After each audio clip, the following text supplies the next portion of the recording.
Today I want to tell you probably one of my favorite stories about the Cumberland Boys Club still, and it's going really well. Things have been going along good, had a great team together. The club was growing. We started with about 30, 40, and we grew to about 120 kids from ages 6 to 16. And we divided them into three groups, so the younger kids, the middle group, and the other group. Did it all on Thursday night, started at 5 o'clock, went 5 to 6:30 or something, and then, scheduled on through to the older guys didn't finish till almost 10. Absolutely going well. And then some problems started to happen. So what happened is, the girls would start showing up and, distracting the guys, of course. And then we had some drug dealers show up, actually, and some of the guys would disappear in the back and the older crew and, get a little high and what have you. And the floor hockey got a lot rougher. I got a lot of fighting going on. I got some bleeding noses happening. And just swearing became the absolute norm. And it just was like we had totally lost all control of the whole place. And one night was just exceptionally bad. I mean, everything was gone wrong. I was so frustrated. I went into the washroom, which was the only place I had some peace and quiet, the big, like a gymnasium change room type thing for the boys. And I just lost it. I just ran to God. I slammed the doors, shut the bathroom doors there, and I just said, God, I says, it's just a disaster here. I says, everything's going wrong. I said, the kids are fighting and swearing and bleeding, and they just cleaned up a big bloody nose mess. And I says, I didn't want to do this in the first place. This is way beyond my capability. I got no way of handling this whole thing. It's your problem. You figure it out. You fix it.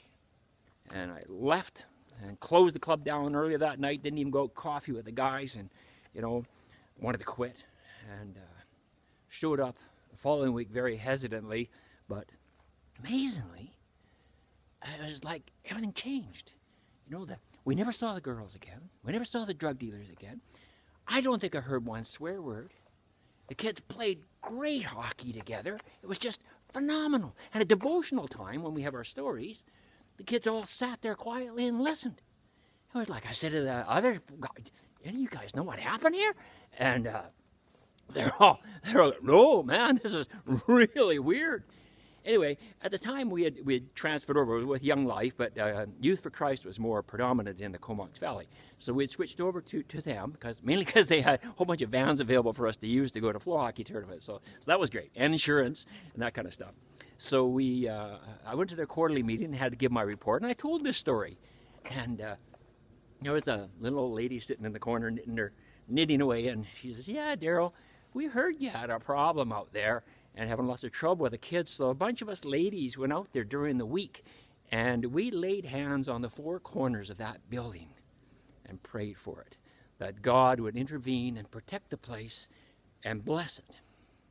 Well, I've never seen the likes. It was like we had guardian angels in every corner of that building. Some other stuff that was going on is there was a group in town who were opposed to us using the community hall, and of course at devotional time or halftime, we would tell, God stories, stories about God, because the only thing these kids knew about God was a swear word. So we're trying to introduce them a little bit to, even sportsmanship and being kind to one another and all that kind of stuff, but at the same time, introducing the gospel to them. And these people were opposing that and wanted to, take it over and kick us out. And all of a sudden, they disappeared and they had no more say. We went to City Hall and approached them because they had approached them already, and we had to go justify ourselves. So we went there and told them our story. We've been here for 20 years. I said, we are Christian, and we believe we have a higher calling to help these boys. I says, Cumberland has the nickname of Dodge City. And these kids love to live up to that reputation of Dodge City. I said, and the only reason we've been here for 20 years, I don't think you've got any other social club or thing in Cumberland that's lasted that long, is because we feel we have a calling from God to come and help these kids.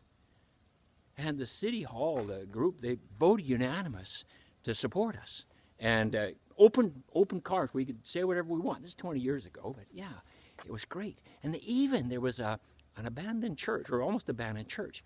And they gave that to us and said, if you can get the kids over there and do it, it'd be fantastic. And years later, after I had left, talking to a friend of mine who was running it, some of those youth were more interested in going to that Bible study and prayer at the church than actually playing floor hockey. I mean, that's truly amazing. And you know, it all comes down to that day, pretty much. And I give myself credit, that's for sure. And I totally lost my cool. And you know, when I did that, I said, you know, I can't take this. I can't run this. I can't. I could just see God up there kind of, and I yelled at him and said, you fix it. And God would kind of be smiling and going, you know, like, you finally figured it out, didn't you? It's not about you. It's about me. This is my work. This is God's work. This is what I've got, and I've given you the opportunity to participate in it. And so God did fix it amazingly. Just loved it.